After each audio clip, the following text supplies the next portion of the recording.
আত্মার এই খড়গের অনুষ্ঠানে আমি আপনাদের সকলকে স্বাগতম জানাই। অক্সিলিয়াম রিট্রিট সেন্টারের তরফ থেকে বিশেষ করে আমি ব্রাদার অ্যান্থনি আপনাদের সকলকে স্বাগতম। প্রিয়জনেরা, প্রভুর বাক্য প্রতিদিন সকালবেলা আমাদের কাছে পৌঁছাচ্ছে এবং প্রতিদিন ঈশ্বরের বাক্য আমাকে এবং আপনাকে চেতনা প্রকাশ করছে।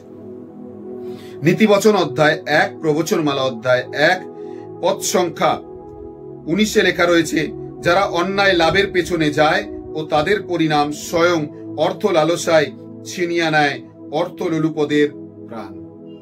যারা অর্থের পেছনে দৌড়ায় তাদের জীবন অর্থতেই সমর্পিত হয়। তাই প্রভু যিশুই হচ্ছেন অনন্ত অর্থ। যার জীবনে প্রভুর মতো অর্থ আছে তাদের জীবনে ঈশ্বরের কৃপা, দয়া, অনুগ্রহ ও আশীর্বাদ আছে। আজকে তিনি চান যেন আমরা তার সেই অনুগ্রহ আমাদের জীবনে লাভ করতে পারি। সম্ভব যদি আমরা প্রভুর বাক্যের ওপর বিশ্বাস করি, ঈশ্বরের বাক্য অনুসারে চলি এবং ঈশ্বরের বাক্যকে ধারণ করার জন্য প্রতিজ্ঞাবদ্ধ হই। আপনি কি তৈরি ঈশ্বরের বাক্য শোনার জন্য? যদি আপনি প্রস্তুত, ঈশ্বর আপনার জীবনে অবশ্যই কার্য করবেন। শেয়ার করতে ভুলবেন না। যুক্ত থাকার জন্য অজস্র ধন্যবাদ।